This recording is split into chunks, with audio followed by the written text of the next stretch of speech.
we're back. All right, guys. The BradyBagz Show. Is this official episode number 2 of With the Name? This is true. With the Name. This is official. All right. Well, now we got some fights this weekend. This one kind of got thrown together, not last minute. Erin Blanchfield was supposed to be fighting Taila Santos, and then she got hurt. Now she's fighting Jessica Andrade. Tough fight. I like Erin.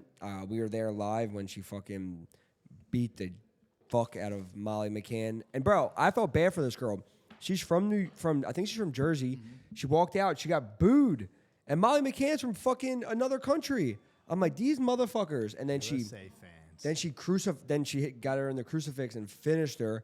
And then she hit her with like to the crowd. Was like, I was like, yeah. But I think she's in for a tough one this weekend. You don't seem to think so.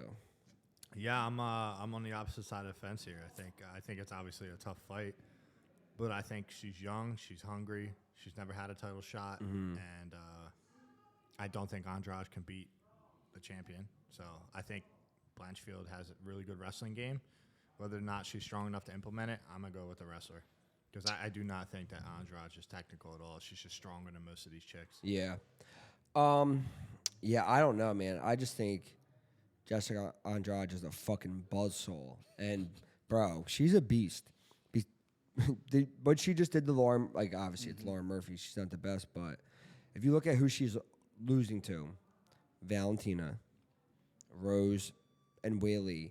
And that Rose fight was super close. Like, I remember I bet Rose because it was still when we were allowed to bet.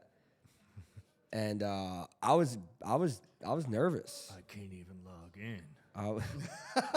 I was nervous, but then she beat Caitlyn with that body shot she hit her with. Like, that was sweet, bro. To be able to drop, like, if you're a girl dropping other girls with body shots, like, it's hard to do it as a dude. Bro, she's a beast. And it's a quick turnaround for her too. Yeah, quick turnaround because she just fought. Just fought, but and the odds aren't crazy. So if I was allowed to bet, I would be taking Jessica Andrade. So that's going to be my pick. Blanchfield for me. Next fight, you can talk about these guys. Oh, Zach Pauga and Jordan Wright, co-main event. Don't know how. I seriously don't. Bro, listen, obviously we're in the UFC. There's always new talent coming in, but there are so many guys who I don't know who they are. So and all I do is watch. I know who Jordan Wright is. No, you know Zach Pauga too, because he got knocked out on Contender by Usman. Oh, brother. You're right. Yeah. You're right. So, but listen, he was doing good. He was. He's tough. He was. I think he beats Jordan Wright. I think Jordan Wright has no chin. Okay. And I mean, I like Jordan Wright too. I mean, I think the kid has a lot of potential. He just, it's like a Michael Chandler. Like the way he fights just doesn't support his chin. So that's gonna be a banger. I honestly think that somebody's getting finished in that. The only thing is Zach seems to like get a lot of decisions. So we'll see. I mean, he's literally coming off that loss and coming into his first debut for the UFC. Yeah. So good for him, and I like him. I trained with him before when I went out to Elevation. All right. Good guys out there, so I'm going to pull for him. I'm going to pick your pick as well. You can do the next fight, too. So Josh Parisian and Jamall Pogues. Not really interested in this fight. Josh is 15-5. Jamall is 9-3. Jamal's on a 2-fight win streak. I believe this is his debut. And then Josh Parisian has alternated. He's 2-2. So he's 1-1, lost 1, 1-1, lost 1. He had one finish, one decision. Kind of just is like a blitzing wrestler, a striker, stands up, doesn't do anything, doesn't have big power, doesn't have really great submissions, just kind of like mauls. I don't know anything about the guy Jamall. Couldn't really find anything on him. But I'm picking Josh in this one. I'm not picking anybody in this one, honestly. I don't know. Yeah, but listen, Jamall. I'm going Jamall then. Just give these motherfuckers some picks. I'm going Jamall. I think Jamall is. I'm going to go with the guy that's making his debut. All right, respect. William Knight versus Marcin Prachnio. I'm going to go with William Knight just because my boy be a beast on the bench press. I think he said he was benching like 455 for like a triple or some shit. So just off the strength of him having a solid bench press and me myself, I'm a big fan of the bench. I'm going with my boy William Knight. You're a bench press guy. You and David got a bench press. Yeah, but David's on PEDs. But he's also 5'6". Yeah, but you want shorter arms for a bench. His arms are the size of my forearms. So the less you have to travel, do you ever see like why they arch like? You ever see competitions where they arch? Oh my god! You still have to keep your butt on. They still do it, bro. But I've seen these girls, bro. The range of motion is an inch because the way that they arch their back. So like, if your arms are shorter, it's the same thing. Oh, bro, it drives me nuts. This is supposed to be technique, or this is supposed to be. What is this supposed to? It's supposed to be a technique, but I'm saying like, if you have long arms, like a bench isn't for you. You know what I'm saying? Like you have long levers, like you got to go. Even I bench wide. Yeah. Just to short, I guess to shorten it up a little bit. Because Yeah. what are you trying to do? You're trying to shorten the Hell range. yeah, it's a long Because if you go, and that's why a close guard bench is harder. It's a longer range of motion. Yeah. So Have you ever used that bench press tool where it's got the grips, and then the grips? yeah, it's the here? I call it the football bar. Oh my I do God, the bro. neutral grip. The one Well, where you're neutral like grip's here? like it's good for your it's better for your wrist. Yeah. Because like the bench, like it's not the best for your wrist. But I'm going William Knight. I'm going opposite. Tell me why, motherfucker. The experience level, the volume level, and I think he's fought the tougher competition. William Knight seems to. I mean, I will say this: William Knight's got freaking thunder thighs, man. That dude, if he kicks like a motherfucker, I could see him knocking him out. Worked up. And his wrestling defense has gotten a little bit better, but he I mean, I don't know. I don't think he's that good. Nah. And I think Prachnio is a more complete guy. He's more well rounded, and I think he's gonna have a better gas tank. I'm going to be completely honest. I'm only picking him because of his bench press. He looks like an absolute fucking unit. Dude. He was bigger before, wasn't he? Was he Bro, bigger? he was at two. He weighed in for heavyweight. This fight's at light heavyweight, right? Yeah. He weighed in at heavyweight at 250. So he's going to have a fucking. This motherfucker might miss weight. I think he's missed before. So. I think he missed his last fight. He fought the dude from 2 weeks ago. Yeah. That fought.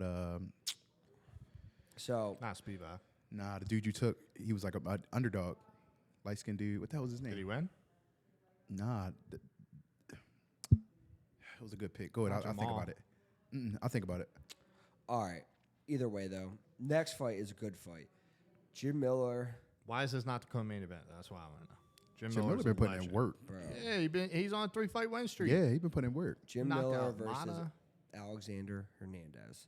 The best moment of my life was watching Alexander Hernandez get smoked by Cowboy after he was talking This is that dude? all that shit. I remember that. But besides that, I like him. Like, he's a good fighter. I remember he came into the UFC short notice and knocked out Beneil Dariush. Knocked him out with overhand. I was like, holy shit. His career has been kind of up and down since then. So he knocked out Beneil. He beat OEM, Olivier Mercier. He's in PF. He just won the PFL tournament now. He's a good fighter. Lost to Cowboy. Beat Trinaldo. Lost to Drew Dober. Lost another one. Won another one. Lost to Moises.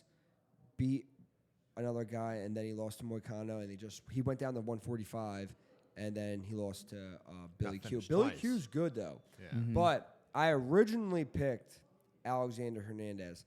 I'm flipping that motherfucker, and I'm going Jim Miller, because Jim Miller is a fucking New Jersey, not Philadelphia, but still close enough, old head, savage motherfucker, bro. Yeah. He is a tough motherfucker, and he's just a fighter's fighter. Like, it hurt watching him finish Cowboy when he did that, but dude, this dude's out here. Like, he knocked out Nicholas Mata. Nicholas Mata. Like, I did not expect that. You know. So Who's before after that? Was it Guida? He did beat Guida. Yeah. His last fight was Cowboy. Before Mata. that was Mata. And before that was that kid Eric Gonzalez, who came in and was supposed to be fucking really good, and he knocked him out. Hit him And with then an he lost, overhand. his last Before that, loss he was- lost to Selecki. But Yeah. Selecki's good as shit. Yeah. He was supposed to be on this card. So I'm going with Jim Miller, and I would even sprinkle a little bit on submission.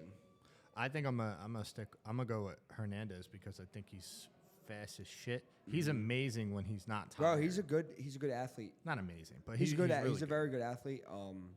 He looked great against the Thiago Moises Yeah. fight, like on his striking, and then he just faded because he I could just see Jim wearing on him. You know what I'm saying? Like if Alex doesn't get him out of there, and if Jim just kind of stays in his face, I think that's kind of where Alex falls apart a little bit. But who knows? He could pull it out. I think Hernandez by KO. Respect. I think there's a big difference in strike speed. Yeah. No, he's fast and he hits hard too. Yeah. All right, you can take the next one. Nazim, Sadykhov, I don't know. Evan Elder. Both guys are 7-1. One guy's relatively close. Where's he out of? I believe it was Dante's. Matt Serra. Matt Sarris. Yeah. New York. So got a New Yorker going out there.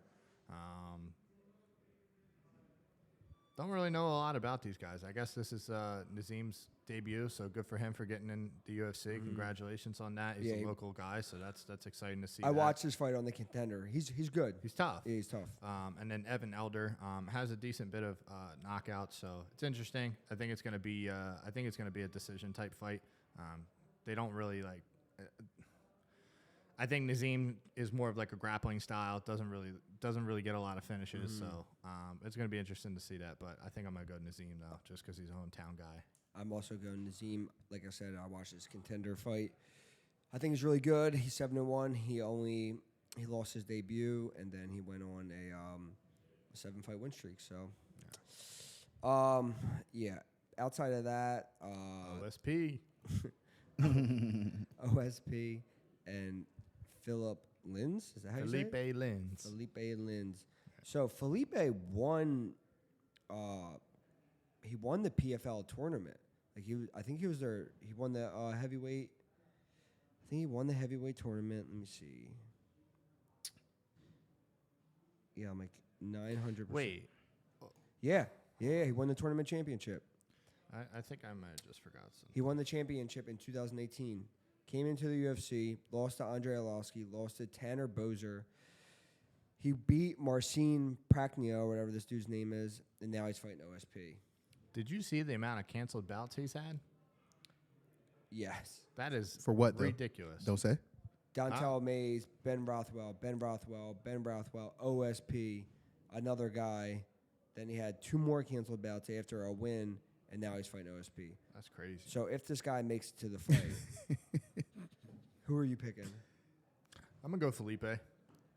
I'm going to go Felipe too. I think volume, just based off of volume. Yeah, I'm going to go Felipe That's too. really all I have. Yeah. I'm going to pick AJ Fletcher as well. Dude, he's... The wrestling kid? Yeah, he's good. Yeah, and that's right. He had 2 tough fights. Like, he fought the kid Angelosa, who's fucking good from down Sanford. He lost on the Contender Series to Jack Della Maddalena. So, and they had a good-ass scrap, and then he lost to Matt Semmersberger. So, 2 tough fights. They were good fights. But the guy he's fighting now, I don't think's on these guys' level. So, I'm going to pick him, and then... I'm also going to pick Jamal Emmers against the guy who's 23-0. But if you look at that 23-0, cans. If there was a can, I'd be a can crusher because he was crushing the cans before. Listen, you just gave him his trademark nickname, The Can Crusher. the Can Crusher. Fun fact: guess who handed Corey Sandhagen his first loss? Jamal Emmers. Jamal Emmers. Damn. You know, I need a promotion after guessing that. I mean, you put a lot of emphasis on it, so it was. I literally gave it to you. I'm just saying. I bro, gave it. I might be psychic. I literally, I laid it up. Yeah, so I laid you up. I didn't break my ankle this time. He's an underdog. I'm going to pick him. So, besides that,